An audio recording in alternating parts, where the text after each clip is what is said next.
first of all, they had this gift from God where they had healthy bodies, even at 79 and 80.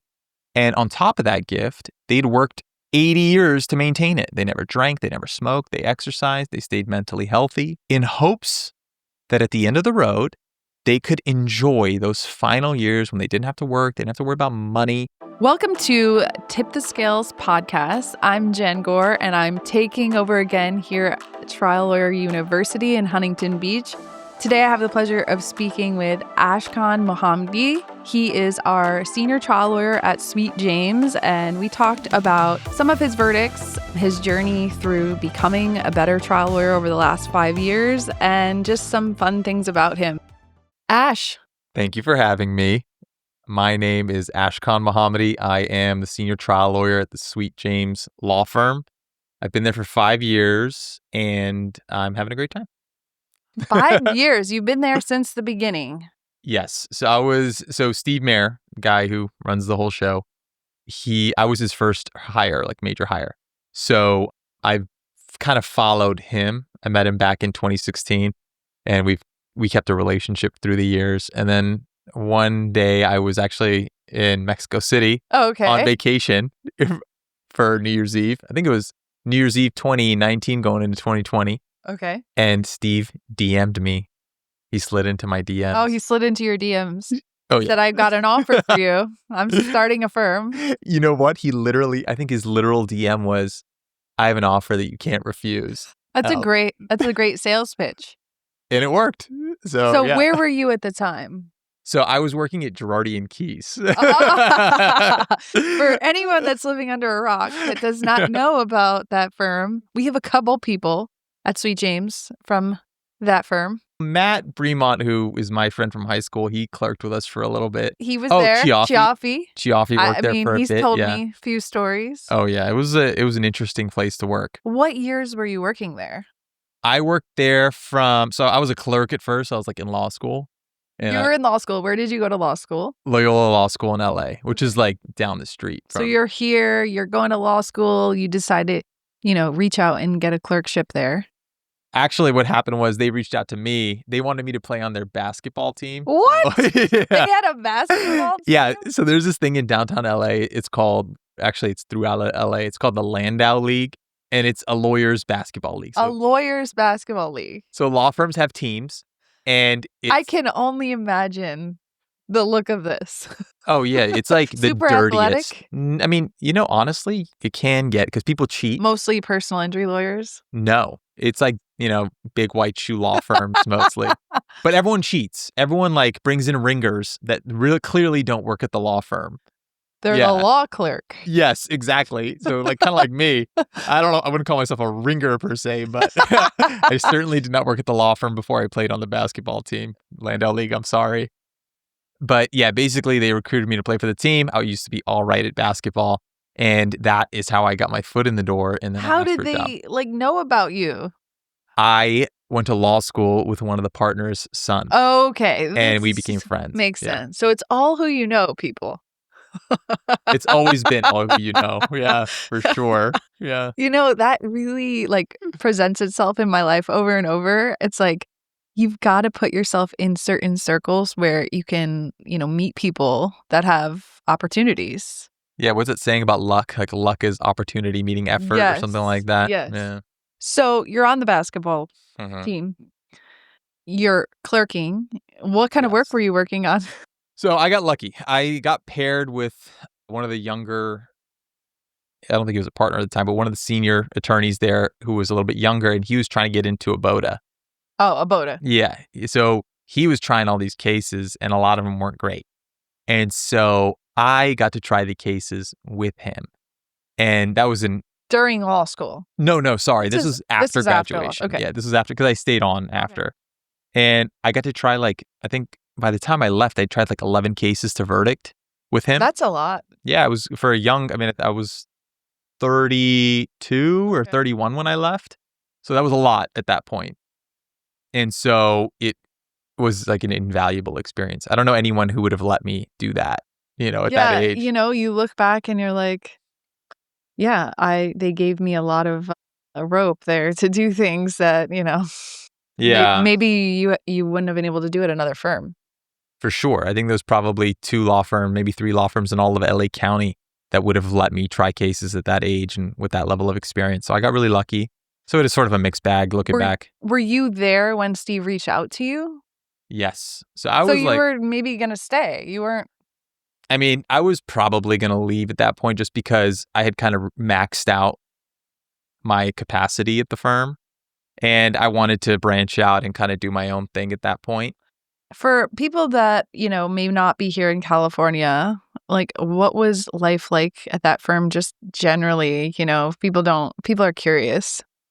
It was, honestly, it was like a very old school law firm. So it was like what you imagine a law firm would look like, paper files, you know, Yeah. wooden everything. Like the whole office looks like it's like straight out of the 80s.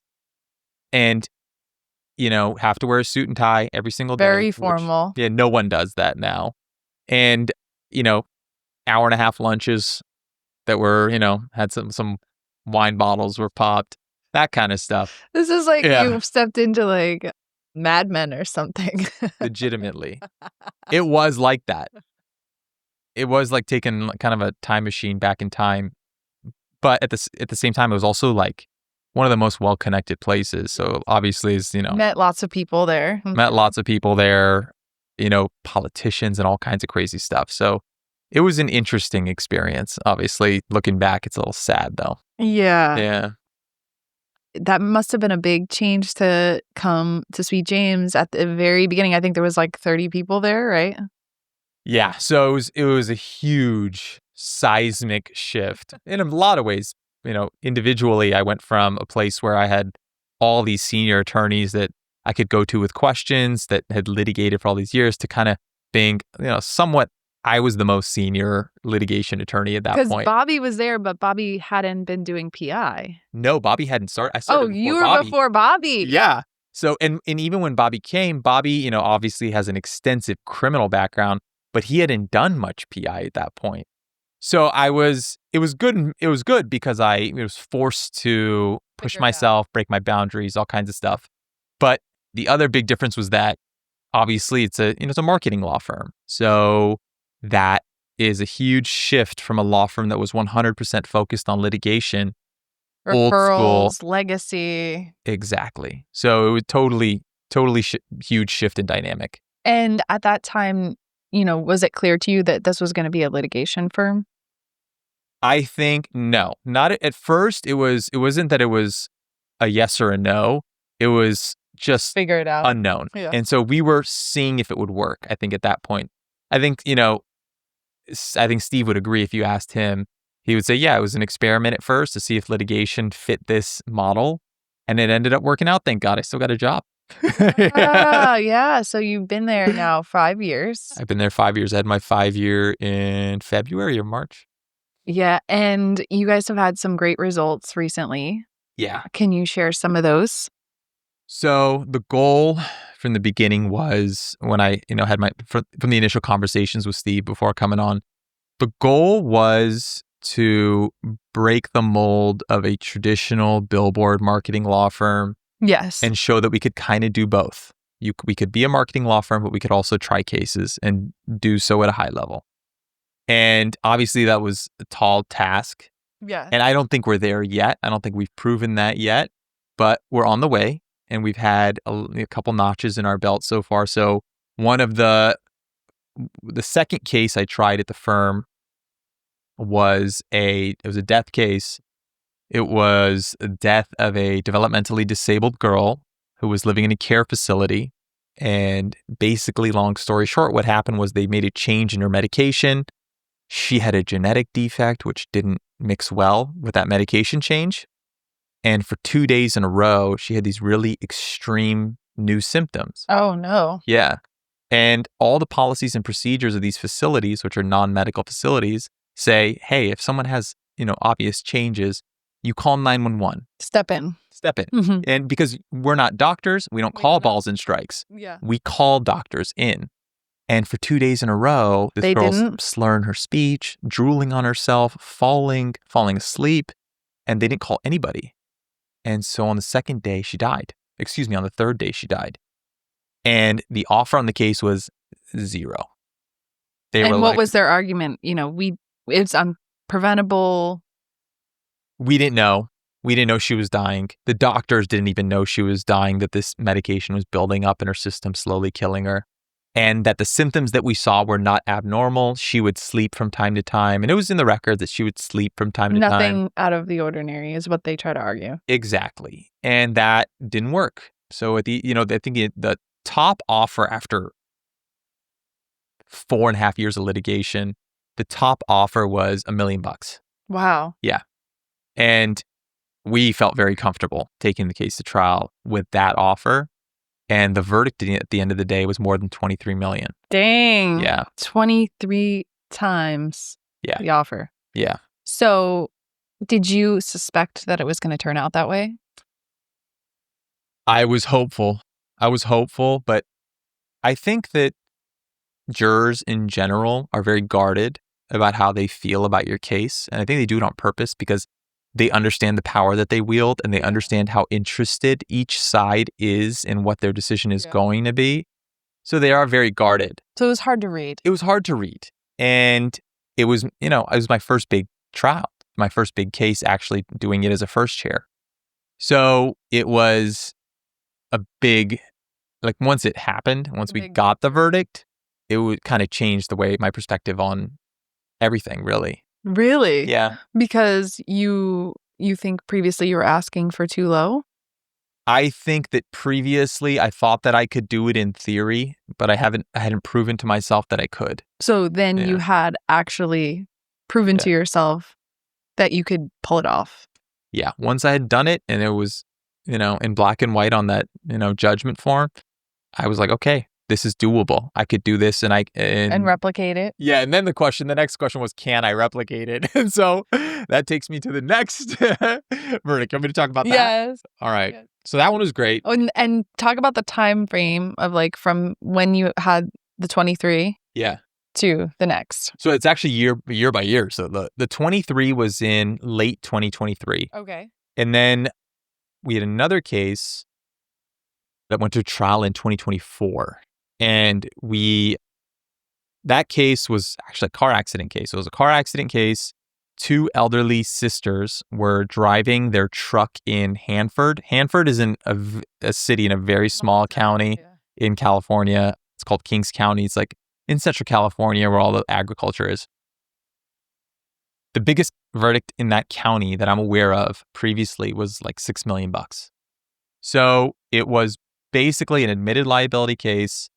Our clients are heading down the road, no stop sign, a city truck going perpendicular to them blows a stop sign, and there's a humongous car crash. Wow. Yeah. And these 2 ladies are really catastrophically hurt. One of them almost dies. So it was, a very clear liability case, a big damages case. The only real question was, what was the case worth? Yeah, value. Yeah, what was the value? And the biggest challenge in that case was that the clients were 79 and 81. On the older end. On the older end, yeah. So, they only had statistically 9 and 5 years left. In case there's someone who is not a lawyer listening to that sounds kind of cold. I know. So can you explain how the age can sometimes play a factor in these cases? So when you are talking to the jury about what the damages are worth, a lot of times you'll break it down, by segments of time, by day, per diem, or by year. And when someone doesn't have that much time left, they're not going to technically suffer for that much longer. They're not going to be in pain for that much longer. 5 years of pain versus 60 years. Exactly. If they have a lifelong injury. Exactly. So the challenge is A, the venue, and B, the age of these people because they don't have that much time left. So our strategy was to basically ignore the venue stuff. Ignore the fact that, because that's just out of your control. If the jury has no capacity to give big dollars, then that's not beyond your control. That's just something you can't control. But we believed that they would based on some mock juries we'd done. So the other challenge was, what about this little bit of time? And our strategy was to talk about how the less there is of something, first principles, the less there is of something, the rarer it is, the more valuable it is, right? Yes. Like how diamonds theoretically are. That's a flip. Exactly. So you don't want to spend the last few years of your life suffering. No. These golden ladies, years. Yeah, it's your golden years. Exactly. First of all, they had this gift from God where they had healthy bodies, even at 79 and 80. And on top of that gift, they'd worked 80 years to maintain it. They never drank, they never smoked, they exercised, they stayed mentally healthy. And so what you're painting for the jurors is that not only was there this massive gift from God that they were healthy, they didn't have cancer, they didn't have any debilitating diseases, but they had spent 80 years preserving that in hopes that at the end of the road, they could enjoy those final years when they didn't have to work, they didn't have to worry about money. This is a very compelling argument. There you go. I'm buying it right now. Well, the jurors bought it too, thank God. So the verdict in that case was a total of like $17.4 million. How did you feel when that came out? Ecstatic. So I think the first time after the first verdict, I wasn't even that happy. I was more relieved. You're just like, okay, I've got through this. Yeah. But then you kind of feel like, was it an anomaly? Exactly. Second one, we're starting to hit a stride here. Yeah, exactly. And another year later. Yeah, after the second one, we were like a little bit more like, all right, well, that's 2 in a row. This is more reassuring that we feel confident in our abilities. Talk to me about how did people treat you differently before and after these verdicts? Honestly, specific people in the legal community. Maybe not your mom or yeah. I would say generally speaking, no different at all, which is great, I think in the legal community, so like the people I interact with the most, like Steve or Bobby, my trial partner, obviously, not at all. No different. No different, yeah. Because, sometimes I think people, when you're a younger lawyer, you're on the younger end of, they might not take you seriously. Yeah. There are people that are in their 50s and 60s who've never gotten these results.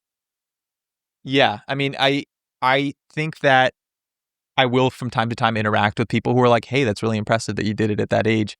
But I think most people that I'm surrounded by kind of value. Yeah, you don't want to be surrounded by people who are putting you up on a pedestal. But yeah, I do think it's interesting. I always say, results trump all. And sometimes you feel like you're saying the same thing for years, but then once you have results, people kind of listen, Yeah, it's true. But you're these are fundamentals I've been doing and practicing for years. And then eventually the results just speak for themselves. Yeah.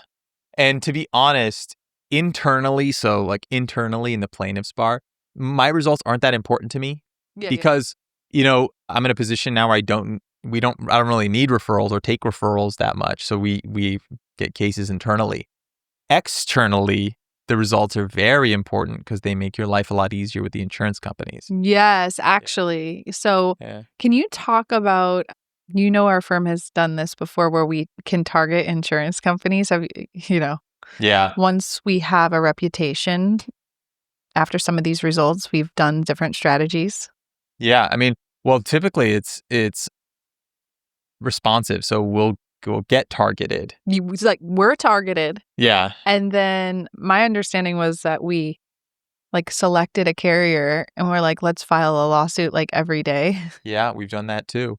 Because, we're sort of fighting fire with fire, where they are making life very difficult for us and our clients for no good reason. For no reason. Just because they're represented by us and strategically they think it's in their advantage. And so we'll do the same thing where we will make it very expensive for them to fight that battle. And it's kind of about who blinks first. Yes. Yeah. And, that's one of the great things about being a little bit larger is that we can target them. Some of the smaller shops probably couldn't, Yeah. It's also the thing about not billing hourly is that, our lawyers, we're on contingency. So, we're here all night. Exactly. We'll be here working all day long and you'll be paying your lawyer to do the same thing. Yeah. Yeah.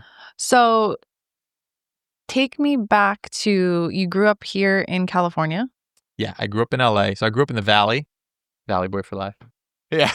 Do you know about the Valley? No, tell us. You never seen Clueless? Or yes, yes, of course, absolutely.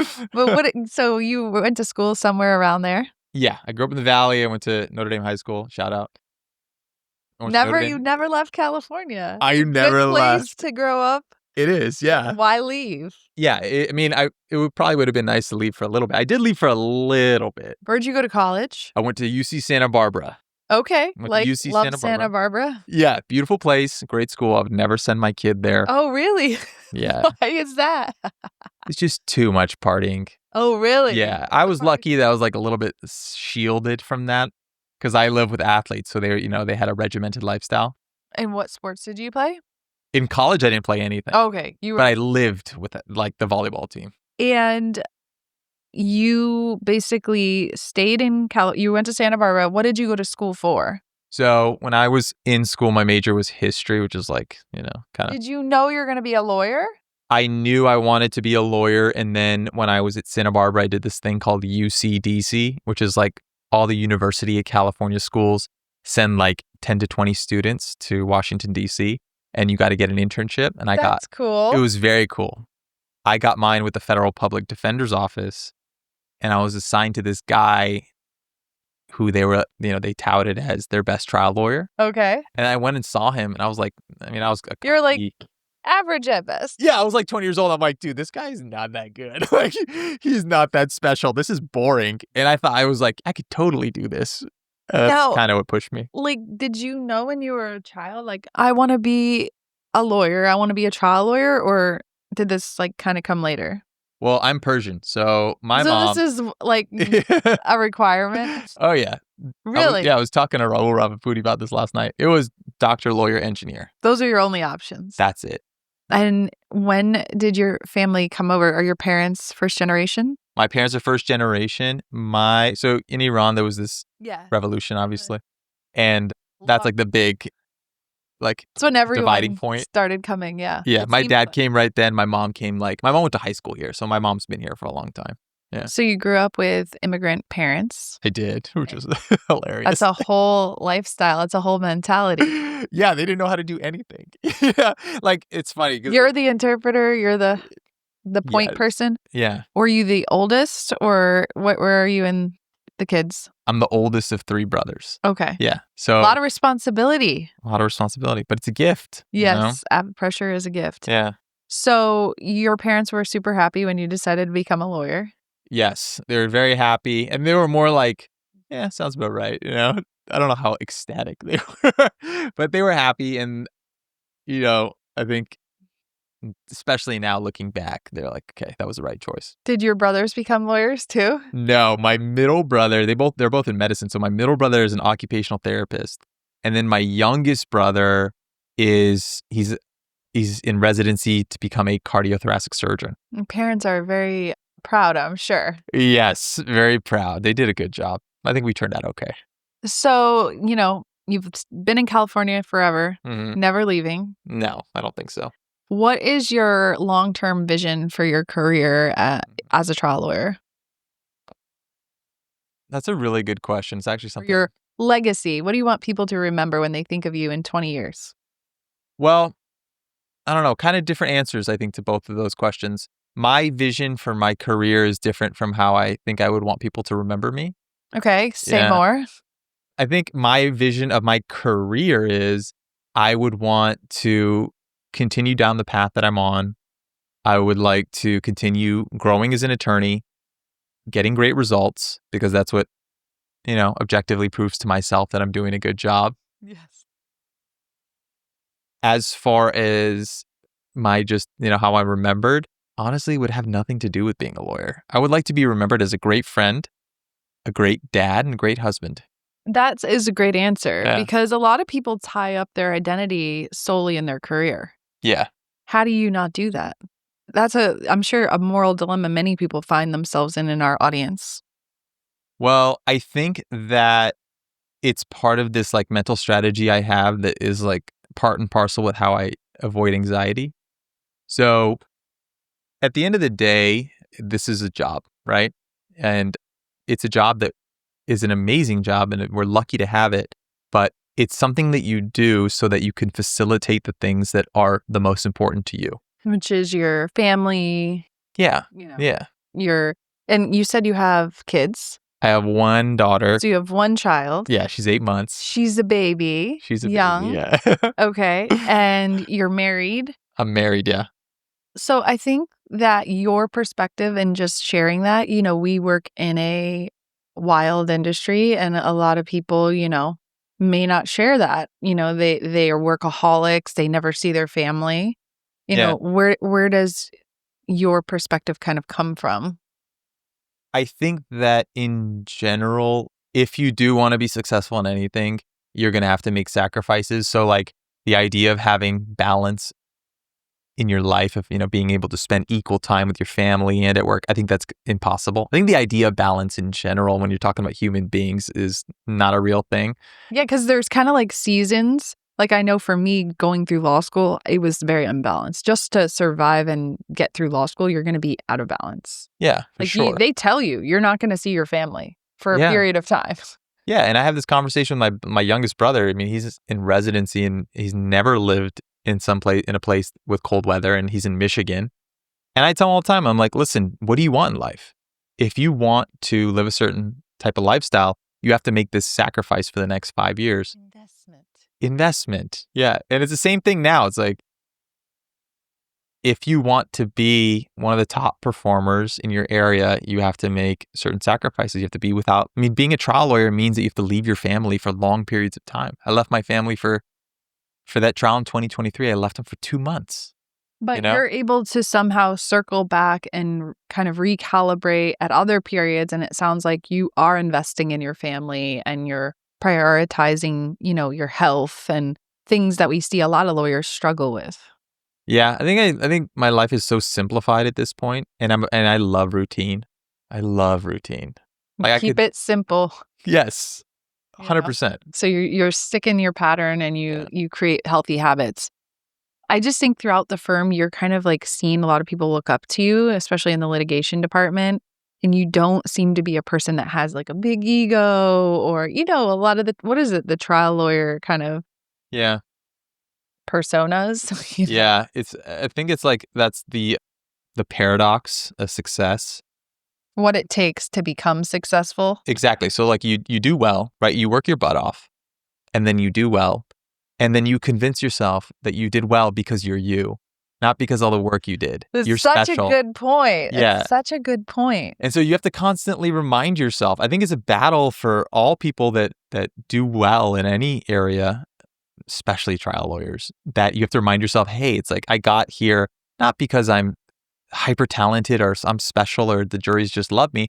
I got here because of hard work. And if I stop doing that, I'll stop seeing the same results. I agree with you. I think like always looking at like kind of reinventing and like bettering yourself and trying to like see like, okay, we're really only as good as our current, performance, and so you're going to go to another trial and, it's not a guarantee. No. But it's easy, I think, to fall into the trap that you're describing, which is like, I can wing it, and a lot of people, meet their demise that way, right? Oh, yeah. But then the downside to my strategy is that you're constantly doubting yourself. You're always living in doubt. And that's what you're talking about for anxiety. Yeah. Well, no, but the anxiety I avoid I try to avoid because I just remind myself that as long as you do your best, that's it. That's it. You do your best and the outcome. And we at the end of the day, we don't control what the jurors decide. They make an independent decision. And so as long as you do your best, that's all you can do. And you can walk away. You can leave it on the table. And I do think that if you measure your success against, I gave everything I had, win, lose, or draw, your conscience is clear. 100%. I agree completely. Yeah. And I've taken enough licks to know. How do you feel about failure? I think failure's a gift, honestly. Yeah, I do think it's a gift. Have you failed? Oh my God. Because people would look at you, Ash, and they'll say he's had, an idyllic life. People have those narratives around successful people that you've never had a struggle. Things would just come to you. No. We know anybody who's having success, there's an understory. Yeah. There's that classic idea that you learn more from your failures than you do from your do. successes. And it really is true. I still think you learn from your successes, but definitely I've learned more from my failures. I mean, I remember the trials I've lost more than I remember the ones I won, and not even in a negative light. I don't know if that's like a weird, like, just like quirk that I have, but when I lose you're a trial, analyzing it. oh, I dig in. In fact, after our last verdict, we tried this case, a slip and fall case in San Bernardino, and we won, but we barely won. And yeah, so we had, before the judge brought the jury back in to read them the deadlock admonition, we had 8 out of 10 jurors, and the others were not going to move. And so we barely got out of that case by the skin of our teeth. But I remember that day. Oh, yeah. Everyone was sweating. Yeah, but when they eventually came to give us the verdict, they had a lot of criticisms of our performance. And so I spent like 2 months thinking about everything that they said, and they were right.